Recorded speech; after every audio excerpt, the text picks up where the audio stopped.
Assalamualaikum dan salam sejahtera. Nama saya Intan Nabila binti Abdul Syukur, Kak Matrix 290369. Dan hari ini saya akan membentangkan tentang tugasan 2 yang berkumpulan, iaitu tajuk kami Pos Laju Sendirian Berhad. Pada bahagian pertama, kami memilih pos laju kerana pos laju merupakan salah satu penyedia perkhidmatan kurier utama di Malaysia yang berada dalam industri logistik dan penghantaran ekspres. Industri ini berkembang dengan pesat selari dengan peningkatan aktiviti e-commerce dan permintaan terhadap penghantaran yang cepat serta pun selamat. Antara perkhidmatan yang ditawarkan adalah penghantaran domestik, iaitu penghantaran bungkusan, penghantaran antarabangsa ke luar negara, e-commerce logistik, iaitu penyelesaian logistik untuk perniagaan atas talian, express delivery, iaitu penghantaran cepat dalam tempoh masa yang tertentu.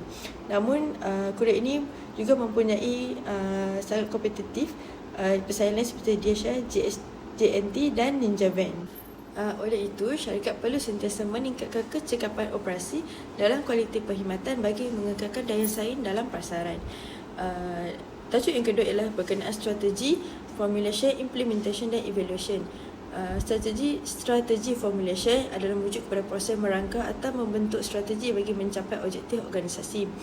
Jadi antara strategi yang boleh dirumuskan ialah mempuluskan rangkaian logistik, menggunakan teknologi digital dalam sistem penghantaran, mempertingkatkan kelajuan penghantaran dan meningkatkan pengalaman pelanggan. Yang kedua ialah strategi implementation ataupun pelaksanaan, merujuk kepada proses melaksanakan strategi yang telah dirancang. Jadi antara beberapa contoh strategi yang termasuknya ialah menambah baik pusat peredaran logistik, menambah baik kenderaan penghantaran, penggunaan sistem tracking pasar secara digital dan juga memberi latihan kepada pekerja. Strategi yang terakhir ialah strategi penilaian, iaitu strategi evaluation yang adalah proses untuk menilai sama ada strategi yang dilaksanakan berjaya mencapai objektif organisasi. Jadi antara kaedah yang digunakan untuk menilai keberkesanan adalah dengan membuat analisis kepuasan pelanggan, mengukur masa penghantaran purata, melihat peningkatan keuntungan syarikat dan menilai market share dalam industri kurier.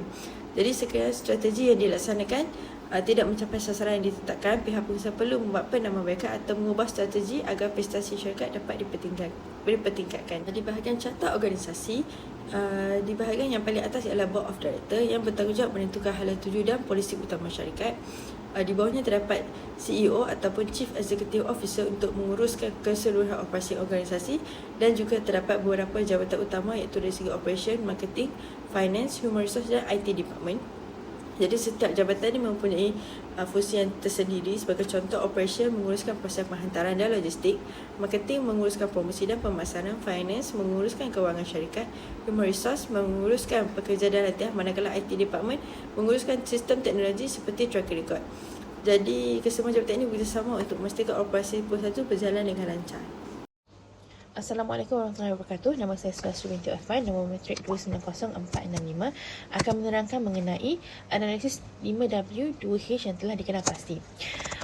Untuk elemen what, iaitu apa, kita Pos Malaysia menyediakan perkhidmatan penghantaran bungkusan dan logistik. Why? Perkhidmatan ini diadakan untuk memenuhi keperluan pelanggan untuk penghantaran yang cepat dan selamat. Who? Individu yang terlibat dalam perkhidmatan pos laju adalah individu, peniaga e-commerce dan syarikat-syarikat korporat.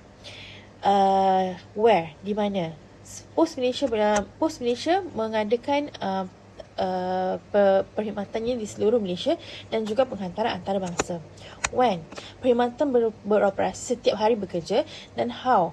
Menggunakan rangkaian pejabat pos, hub logistik dan juga kenderaan penghantaran. How much pula untuk harga bergantung kepada berat parcel, lokasi dan jenis perkhidmatan yang digunakan. Untuk analisis SWOT pula, berikut merupakan strength, weakness, opportunity dan threat yang telah dikenal pasti. Strength yang telah dikenal pasti adalah pos laju merupakan jenama yang terkenal di Malaysia. Oleh itu, senang untuk mendapatkan kepercayaan pelanggan. Selain itu, dengan rangkaian pejabat pos yang luas dan juga pengalaman yang lama dalam industri menjadi kekuatan untuk pos laju. Namun, masa penghantaran yang kadang lambat, aduan pelanggan yang pelbagai dan persaingan kuat dalam industri kebelakangan ini merupakan antara weakness yang telah dikenal pasti.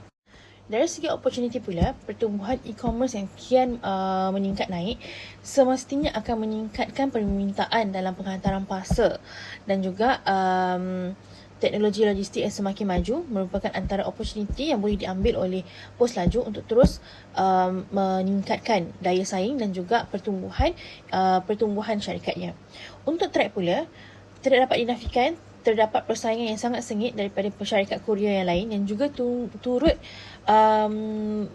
tumbuh bagaikan cendawan selepas hujan dengan peningkatan pertumbuhan e-commerce. Selain itu, kos operasi yang tinggi juga merupakan antara cabaran yang perlu dihadapi oleh Pos Malaysia selain daripada teknologi yang kian cepat berubah dengan teknologi yang terkini. Untuk growth strategy berdasarkan strength dan opportunity, strategi terbaik yang dilihat adalah market expansion strategy dengan cadangan untuk mengembangkan perkhidmatan logistik untuk e-commerce, membuka lebih banyak hub logistik di kawasan strategik dan juga kerjasama dengan e-commerce seperti Shopee dan Lazada. Kesan daripada market expansion strategy ini adalah kita dapat meningkatkan jumlah pelanggan dan juga meningkatkan pendapatan syarikat. Selain itu, untuk corporate level strategi yang sesuai digunakan adalah untuk menggunakan strategic alliance. Cadangannya adalah dengan mengadakan kerjasama dengan syarikat teknologi logistik, kerjasama dengan syarikat e-commerce lain dan juga pelaburan dalam teknologi otomasi dan otomasi gudang. Ini dapat membantu syarikat untuk bersaing dengan pesaing lain di dalam industri logistik. Seterusnya adalah untuk functional strategy berdasarkan strength dan track. Strategi fungsional melibatkan jabatan dan organisasi. Antaranya adalah jabatan operasi, jabatan marketing dan jabatan HR. Jabatan operasi boleh menggunakan teknologi AI untuk mengoptimumkan laluan penghantaran.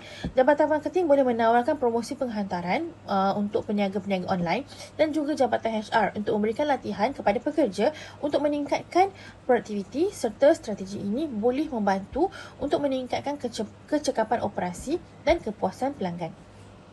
Assalamualaikum warahmatullahi wabarakatuh. Saya akan menerangkan program belanjawan dan prosedur yang dijalankan oleh Pos Laju. Kita tengok kepada program yang dijalankan oleh Pos Laju. Kita menerangkan 4 program, iaitu program transformasi digital logistik. Yang kedua, program peningkatan kecekapan penghantaran. Ketiga, program latihan kemahiran. Dan akhir sekali, program peningkatan pengalaman pelanggan. Untuk belanjawan yang kita cadangkan untuk Pos Laju ialah contoh anggaran peruntukan.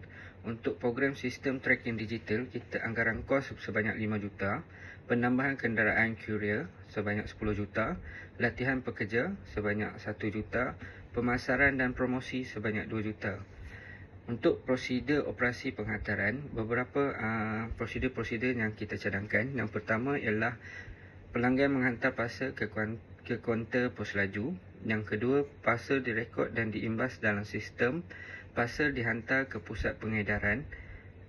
Yang keempat, parcel disusun mengikut destinasi. Dan akhir sekali, courier menghantar parcel kepada penerima. Bagi menerangkan strategi persaingan Pos Laju Malaysia berdasarkan model Porter Generic Strategy, elemen yang pertama ialah strategi yang digunakan ialah differentiation strategy. Bagi sasaran pasaran tertumpu kepada individu, peniaga e-commerce dan syarikat korporat. Kelebihan utama Pos Laju adalah rangkaian penghantaran luas di seluruh Malaysia.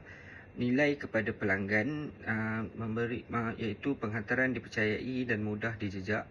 Teknologi yang digunakan pula ialah sistem tracking parcel digital. Persaingan utama Pos Laju Malaysia ialah DHL, JNT Express, Dunjavan dan GDAC. Kesan strategi akan meningkatkan kepuasan pelanggan dan daya saing. Rumusan daripada Porter Generic Strategy, Pos Laju Malaysia menggunakan differentiation strategy dengan menekankan rangkaian penghantaran yang luas, penggunaan teknologi digital serta reputasi jenama bagi mengekalkan kelebihan daya saing dalam industri kurier. Sekian, terima kasih.